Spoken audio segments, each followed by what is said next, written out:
Support for Carolina Business Review provided by Grant Thornton. Operating in more than 100 countries, our tax, audit, and advisory professionals specialize in helping companies unlock their growth potential. Blue Cross and Blue Shield of South Carolina, where healthcare is changing for the better. Find out how at ahealthysc.tv. And by Sunoco, a global manufacturer of consumer and industrial packaging products and provider of packaging services, with more than 300 operations in 35 countries. With corporate profits posting healthy and in many cases record returns, the stock market now at historic highs, the cost of money historically low, housing and commercial activity robust, et cetera, why do so many people still feel so provisional about this economy? And 5 years along now, why do we still refer to it in preliminary terms? Welcome to the most widely watched source of the North and South Carolina business and public policy scene. I'm Chris William, and as we always do, we'll attempt to disseminate what is important and speak directly to the leadership in the region. And later on, the North Carolina State Wolfpack Alpha Male, Chancellor Randy Woodson joins us. Please stay with us. Major funding also by Novant Health, bringing you world-class technology, clinicians, and care when and where you need it. The Duke Endowment, a private foundation enriching communities in the Carolinas through higher education, healthcare, rural churches, and children's services. And by Blue Cross and Blue Shield of North Carolina. Who's responsible for rising healthcare costs? Join us and many others in a candid discussion at letstalkcost.com.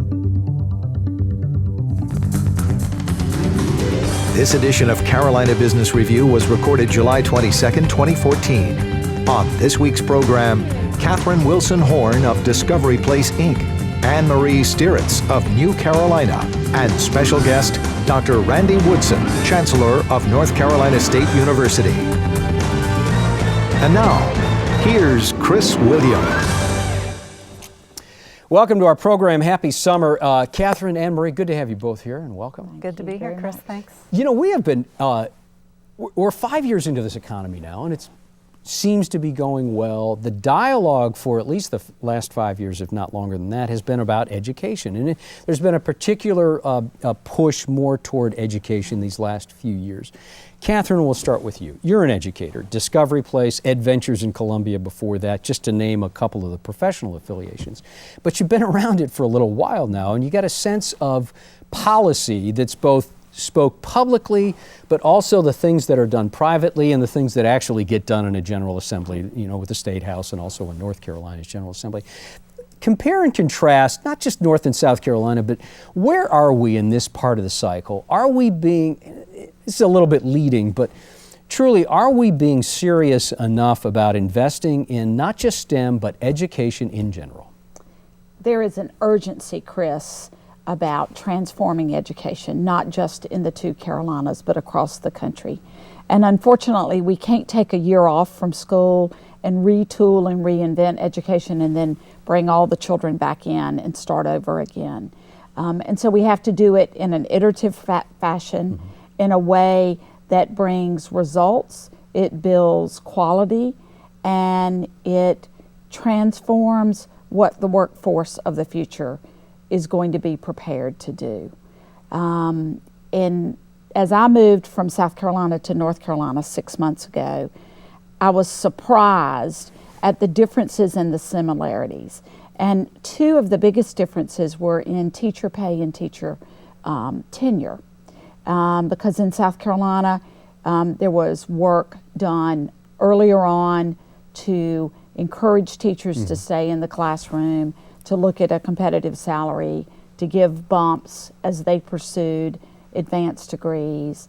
And, you know, they have continuing contracts after you reach certain milestones in the first few years of your education career. So did the State House and Nikki Haley do enough for South Carolina education?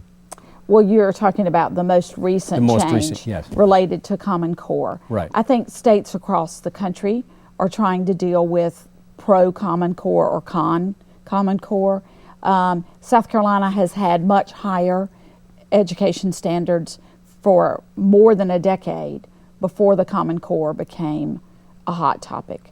And so many found that the Common Core sort of was lower than what was already being in practice in South Carolina. And I think that same issue exists in North Carolina, is that we don't want to lower our standards. We want to create a culture of high-performing schools. I think the charter school movement in North Carolina is really interesting to watch because there's been a dramatic growth. There is an easier process, it seems to be, to create a charter school, but now we have rampant growth, and many of those schools are struggling to get ready to open and be ready. They have some of the same funding challenges that schools would have. Well, funding, and many have complained accountability at charters is not the same, and they're trying to even that out. Anne Marie, back to South Carolina's recent education reforms in the last session that they finished. Gone far enough? Well, education and workforce has always been an underpinning issue for the South Carolina Council on Competitiveness, which is New Carolina. We focus on long-term strategic issues that position South Carolina to be competitive in a global economy. No question, since our inception, education and workforce issues have been front and center for us. There are a lot of very positive things going on right now in South Carolina around education. I will pick up on one thing that Catherine mentioned. She used the word transforming education. We actually, under the auspices of New Carolina, have a K-12 initiative that is led by business leadership in partnership with superintendents, as well as our Department of Education and policymakers across the state, that is aimed not just at reforming education, but transforming education to move it from an agricultural-based economy model that serviced that type of economy very well into new mechanisms of learning and instruction that better serve the context into which students will move in a global economy. Yeah, sorry to interrupt you, but it's funny you talk about that. Transform South Carolina, of course, in transforming education. Pamela Lackey absolutely from AT&T and Mike Brennan from BB&T, yes, among some their counterparts in North Carolina, sat on this program. And it's funny, you see South Carolinians smiling more about education, and you see North Carolinians frowning more about education policy when they're talking about the battles that go on in the General Assembly. So I'm wondering, when manufacturers like Boeing, who clearly have made a big bet on the Palmetto State, what do they tell you about South Carolina education? Do they tell you you're happy with it, that it's going in the good direction, or do you get some type of critical comments back? Either one of you. Well, I think our technical college system in South Carolina really has poised themselves to be very flexible and responsive to major employers like Boeing coming in. And we should think about how we continue to do that in North Carolina as well. So it's an issue that we all face, in being able to link business and education and communities together and march forward together is the issue that we're all trying to address and achieve. We're going to have to hold it there and bring our guest on. So please stay with us. I'm sure there's going to be more discussion about education. Next week on this program, he's the former vice chairman and CEO of drug maker GlaxoSmithKline. His name is Bob Ingram. He's been on this program before. He's also chairman now of the Research Triangle Foundation, which is at the heart of a big change going on in the 50-year-old Research Triangle Park. What are they trying to be, and how will they reinvent the wheel in many ways? And also in 2 weeks, he is the secretary for the North Carolina Employment Security Commission. He's former representative in the North Carolina General Assembly. His name is Dale Falwell. He will be here as well. In many ways, the UNC system of higher education is the crown jewel for the Tar Heel State, a wellspring of education for sure, but its direct correlation to big league economic development, urban and rural community redevelopment in some cases, it producing better public policy through graduates as well as faculty, and in the most broad terms, making and keeping North Carolina globally competitive and relevant. Joining us now is the Chancellor of a member school of the UNC system, as well as the venerated part of that system. It is North Carolina's largest four-year institution. Dr. Randy Woodson of NC State University. Mr. Chancellor, Dr. Chancellor, welcome to the program. Thank you, Chris. Randy, you've heard the dialogue going on, and you've been you've been down in the mix about not just higher education. When it comes to the General Assembly in North Carolina, not whether you are Republican or Democrat, but what vexes you the most about the dialogue that goes on around public education in the Tar Heel State? Well, I think it's the most vexing part about it is that we're so focused on the current economic challenges, we're really not thinking about the future of the state. And when you look around the region that NC State occupies, there's no question that higher education and the STEM students that come through the K through 12 system are critical for us sustaining the progress that we've made in Research Triangle Park and other parts of the state. So we're excited about some of the new developments the legislature has really supported, particularly early college, career high schools. NC State is a partner with one. And so there's some really good things that are happening, but as you know, right now the legislature is trying to resolve a budget issue that's largely in the middle of teacher compensation. STEM, we all talk about STEM. You have engaged in STEM. We seem to talk STEM to death. How can we get it more broadly deployed, and how can we get it deeper in all levels of education? Is there a magic formula here? Well, I'm not sure about a formula. As you know, NC State is a STEM university. We're the largest producer of STEM graduates in terms of percentage of our student profile of any public university in the country except Georgia Tech. So we're second only to Georgia Tech in the production of STEM graduates. So it's a big part of our DNA. And getting students engaged, particularly diverse students, women and students of color, interested in and excited about STEM earlier. And that's why the things that Catherine does are so critical for us sustaining the business that we're in. I look at our freshman class this fall, and it's 33% the College of Engineering. It's a big part of our university. So working with the K through 12 system to inspire young people to think about what being a scientist or an engineer is about, beyond the typical I want to be a doctor. There's a lot of opportunities for entrepreneurs that come through STEM disciplines, and we're seeing evidence from our graduates every day. Jeff, question? I think that the role of places like Discovery Place and how we connect to higher ed is a really underutilized connection that we all need to think about, because we're trying to move a pipeline of students forward into post-secondary education. What do you think are some of the ways that we can better link the more than 24 science centers in North Carolina to the work of NC State? Well, I feel like this is important work for us to be engaged in. I think the challenge is that, as you point out, there's a number of opportunities, and we have Science House, which is a big part of our campus, but we're very engaged also with the North Carolina Museum of Science. Yes, you are. And in fact, just this week, one of the most prominent news stories coming out of our university was a biology professor that's studying the microbes associated with your body. And there's some pretty cool stuff that comes out of this science, and it really excites kids. But we need to do a better job of connecting all of these opportunities across the state and making sure that our faculty and our programs have access to the opportunities that your organization and all the others around the region can provide for young people. We're getting better at this, but we've done it more in partnerships with local organizations like the Science Museum, and we need to be more broad in our thinking. Right. I think we all struggle with, where does a child discover what their future is?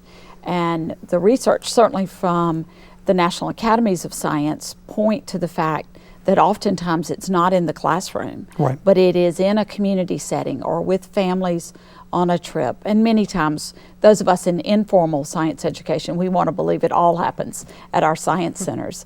But it is an opportunity that we can all work together on better. Anne Marie? I wanted to ask a bit about that connection between STEM and innovation, particularly as it pertains to the research universities. We at the South Carolina Council on Competitiveness, we've participated in the state's innovation plan. We've done capital market studies looking at how does innovation get driven, STEM education obviously being something that can really underpin a lot of that type of activity, and looking for what we certainly want to see in South Carolina in terms of patents per employees as well as just innovation within our companies. There's an increasing emphasis, I think, and shift as our research universities look more toward how do they really capitalize on what the intellectual property and the opportunities that they have in terms of talent and resources are. What are the biggest challenges in your view, to our research universities in that commercialization and innovation process? Well, I think there are a number of challenges. For us, the way we've measured innovation and the way we've measured technology commercialization is flawed in some ways, because it's not just the production of patents that's important. It's launching new companies, creating opportunities for companies to grow through the technology that we're able to spin out. So I think we've got to do a better job of thinking about what does it mean to be a university engaged in economic development and innovation. And it's beyond just patents and technology transfer. It's really creating an innovative ecosystem. You know, when I look at the Triangle right now, it's one of the largest growth sectors is in the business analytics, the advanced data analysis. Is this the big data talk? Big data. Yeah. And if you go back in history, you know, NC State was one of the early drivers. That's where SAS came from, and SAS was one of the early entrees to big data. But now a lot of the companies locating to the region are focused on data analysis. MetLife, Credit Suisse, all of the companies that you think of that are in the business, the banking business, they're moving a lot of their technology and their business analytics divisions to the Triangle. And I think it's largely because of sort of the innovative ecosystem that's been created with the three universities that have a tremendous reputation in statistics and applied math. But here's the thing, Chancellor.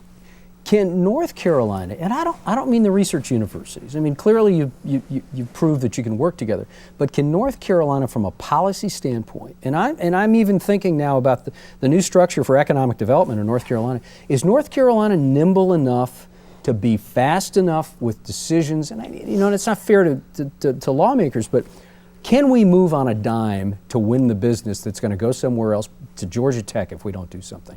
Well, I certainly think that that's the governor and his team, Sharon Decker's goal, is to make a more nimble organization and a more business-friendly organization. And I'm very proud of the fact that that Secretary Decker and her colleagues really look to the universities to be partners in economic development. Could the universities work better together in that realm? No doubt about it. I'd say that Duke and Carolina and NC State, by our connections in the Triangle, the fact that we're part of the Research Triangle Foundation, all of those connections serve to help us collaborate, but that's an area of opportunity for us, particularly as it relates to technology commercialization. How can we leverage our intellectual capacity and the technologies coming out of our universities more collaboratively to build business and to build the economy? Up to you. Well, teachers in STEM are also a hot topic. They are. Teachers in general are a hot topic. And as we were thinking about what Discovery Place needed to do to help teachers, not just in the Charlotte region, but in Western North Carolina and across South Carolina in STEM, we created the new Discovery Place Education Studio, which is located at the Bank of America STEM Center for Career Development, much like the Science House at NC State. But we need to attract more teachers into those STEM certification programs. And what do you think we need to do to really marry STEM and education in a more cohesive fashion? Because the STEM fields in many ways are more financially rewarding for students to look at in higher ed as opposed to education and teach STEM. Well, I think that one of the things that we're focused on, and a lot of STEM-focused universities is trying to bring people through advanced degrees into teaching after having had a career in a STEM field. So that's a great opportunity for schools to grow expertise in STEM disciplines. We also, I think, one of our focus at NC State, the only elementary education major that you can get at NC State is STEM.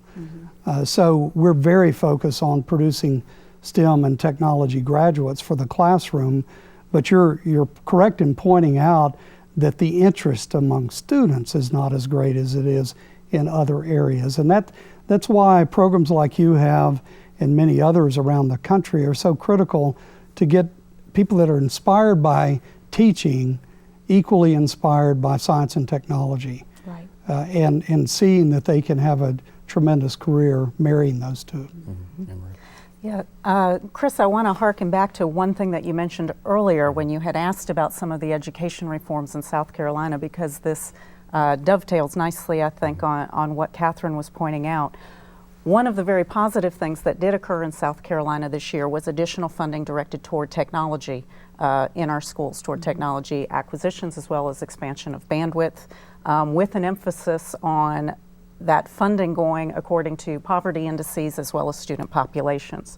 But another key component of that, as presented by the governor and passed by the General Assembly, was it also included funding for teacher preparation to utilize that technology once it's in the classroom. So I think it's one thing to talk about introducing educational reforms. It's another to understand it's one thing to put it in the classroom. We need to treat our teachers as professionals and understand they need those opportunities to be taught and cultured on how to actually most effectively utilize those instruments and those tools once they're in the classroom. So I thought that was an important component. Not the funding just in and of itself, but the recognition that we need to help our teachers adapt to this and be more effective in the classroom.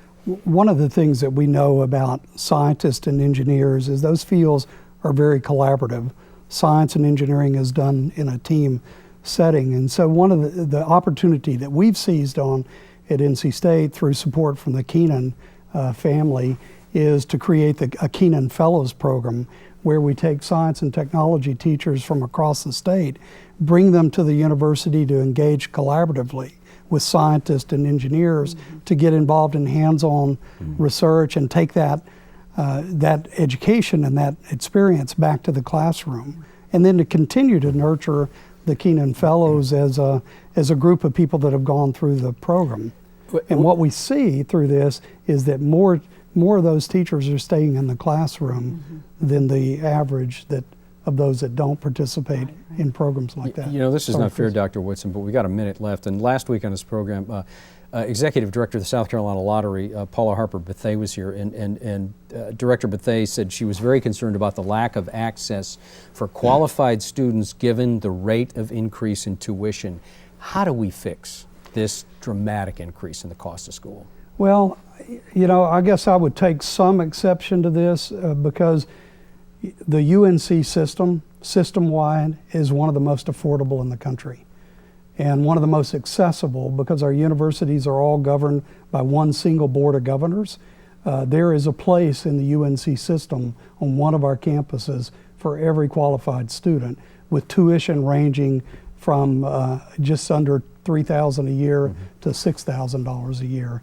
So we remain a national model for affordability, but the access is a bigger issue in terms of financial aid and creating the funding necessary to ensure that those that have the greatest financial need have the ability to attend one of our universities.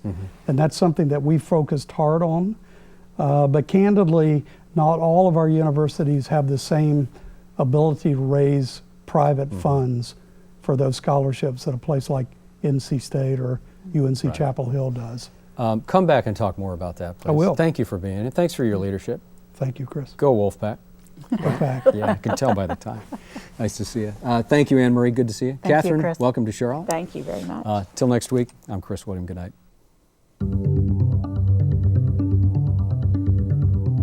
Major funding for Carolina Business Review was provided by the Duke Endowment, a private foundation enriching communities in the Carolinas through higher education, healthcare, rural churches, and children's services. Blue Cross and Blue Shield of North Carolina. Who's responsible for rising healthcare costs? Join us and many others in a candid discussion at letstalkcost.com. Grant Thornton. Operating in more than 100 countries, our tax, audit, and advisory professionals specialize in helping companies unlock their growth potential. Novant Health, bringing you world-class technology, clinicians, and care when and where you need it. Sunoco, a global manufacturer of consumer and industrial packaging products and provider of packaging services, with more than 300 operations in 35 countries. Blue Cross and Blue Shield of South Carolina, where healthcare is changing for the better. Find out how at ahealthysc.tv. And by viewers like you. Thank you. Promotional consideration provided by Business North Carolina Magazine. For more information, visit carolinabusinessreview.com.